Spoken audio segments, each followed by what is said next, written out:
Hey there, I'm Lemur, and recently I've been playing a lot of Hades.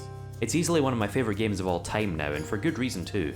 The game is absolutely breathtaking in all of its aspects, from its visuals to its story to its soundtrack. One of the best aspects though is the core gameplay itself. If you haven't played it, Hades is a hack and slash dungeon crawler roguelike, themed around Greek mythology. You play as Zagreus, the son of the god of the dead, who is attempting to escape the underworld using a mixture of infernal weaponry combined with divine blessings from the rest of the Olympic pantheon. The way the godly boons combine with the weapons you use and with each other is what makes the game's combat and progression systems so deep and detailed.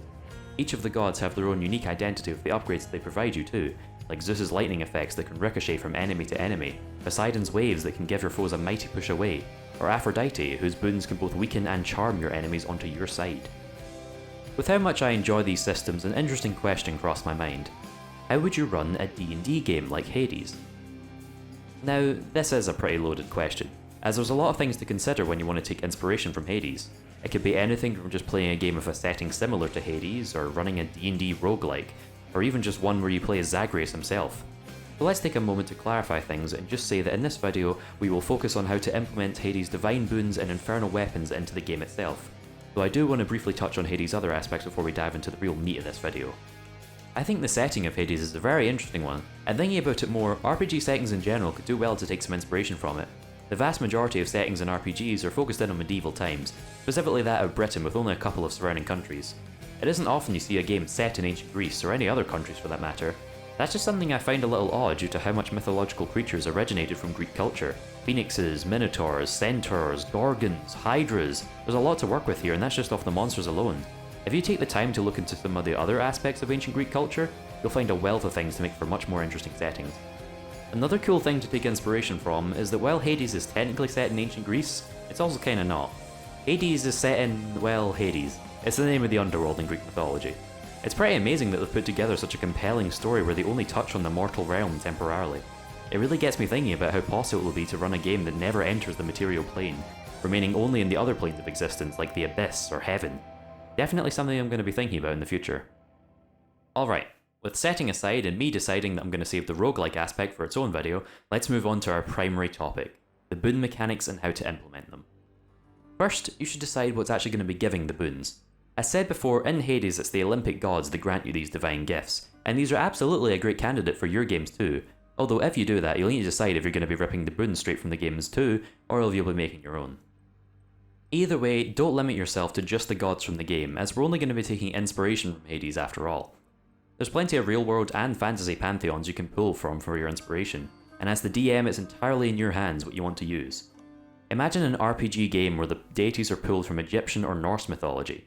You could even go to the other end of the spectrum completely and put together a homebrew cyberpunk pantheon of machine gods.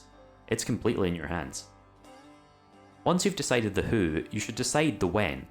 Think about what specific moments you would like to give your players some greater power. You can make an argument for pretty much any time here, so the one time I think you should avoid here is during level ups. It's very easy to think that, oh, this is just an increase to my party's strength, so logically it should happen when they're busy increasing their strength anyway. But I very much think the opposite.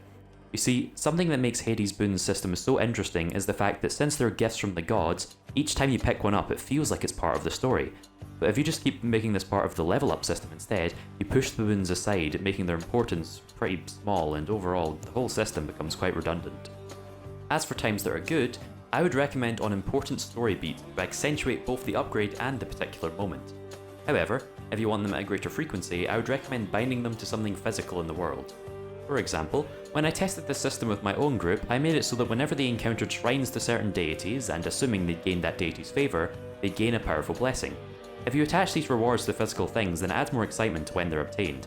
It's the difference between your players discovering a long-forgotten chest full of golden coins and gemstones, and simply telling them to gain 100 gold. After saying the who and the when, there's still a pretty glaring W missing, and that's the what.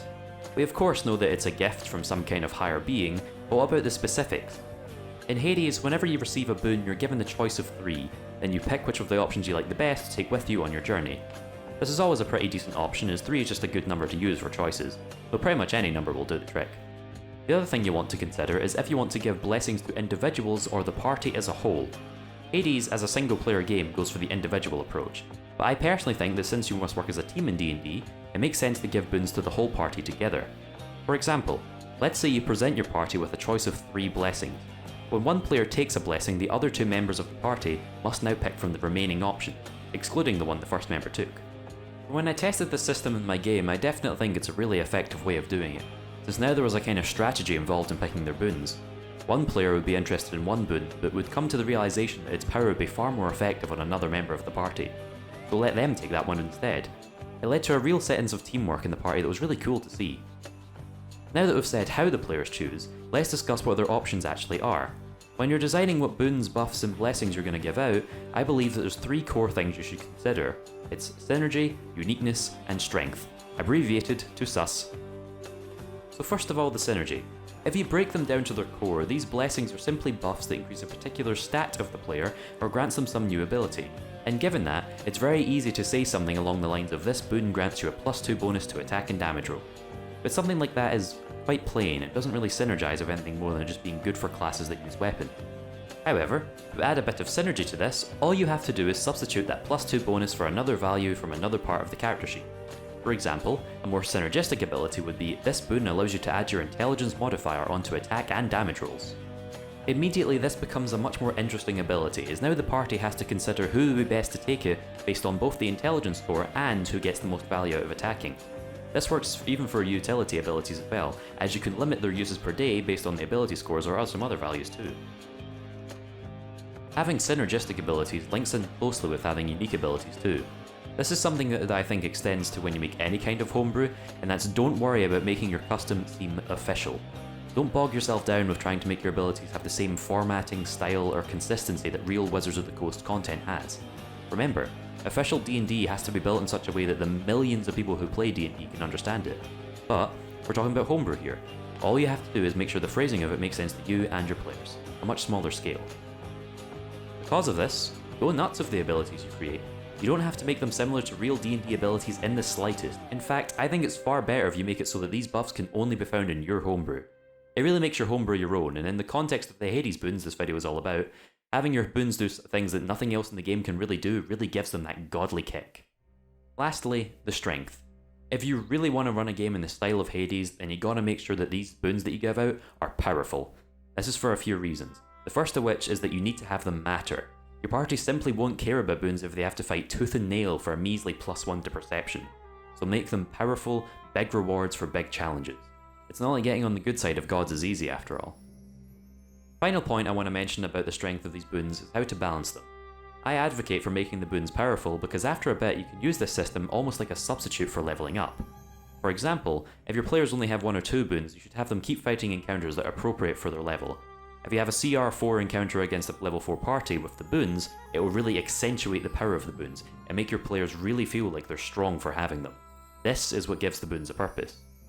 As time goes on and your players gain more and more boons, you can start to slowly and carefully give your players harder encounters, so that now you have both the feeling of a balanced encounter that's a fair fight for both sides, and also the feeling for the players of power. Get far enough into this style of game and your level 12 party gets to feel great about themselves for taking down an adult red dragon despite their lower level. It's something that's really awesome to hear about and makes for a great story. Okay, I've been talking for a while now, so let's wrap everything up with an example. The party has been tasked with taking down a beast of such power that they have decided their mortal arms and strength is not enough. Seeking greater powers, they delve deep into a long-forgotten temple to the dwarven deity Moradin, the god of craft and protection.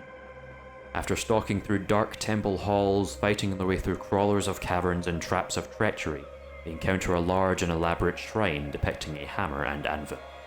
After solving a riddle carved in loquacious dwarven runes, a titanic voice echoes throughout the cave, offering the party 3 holy boons, and each member may take which they please.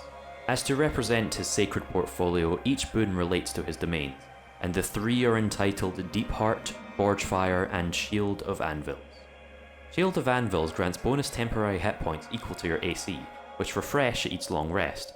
Forge Fire grants bonus fire damage on damage rolls equal to the quality of the weapon, on a scale with low-grade weapons granting +1 damage and perfect granting a +5. Lastly, Deep Heart allows you to add your constitution bonus to all wisdom-based skill checks. Given these choices, the fighter chooses Shield of Anvils, as her high AC makes the most use of this ability. The rogue chooses Forge Fire, as their thievery has granted them quite the high quality weapon. Finally, the last member of the party, the paladin, chooses Deep Heart, as their mighty constitution assists them quite handily in terms of skills. I hope this example has assisted your understanding, and I hope that you enjoyed the video as well. If you did, then leaving a like on the video or subscribing to the channel would be a great way to show your support, and personally, I would really appreciate it. I plan on making this video part of a series on implementing video games into D&D, so if there's any video game you'd like to see a D&D equivalent of, then please let me know in the comments down below, or tell me personally by joining the Discord in the description. As always, thank you for watching, and goodbye.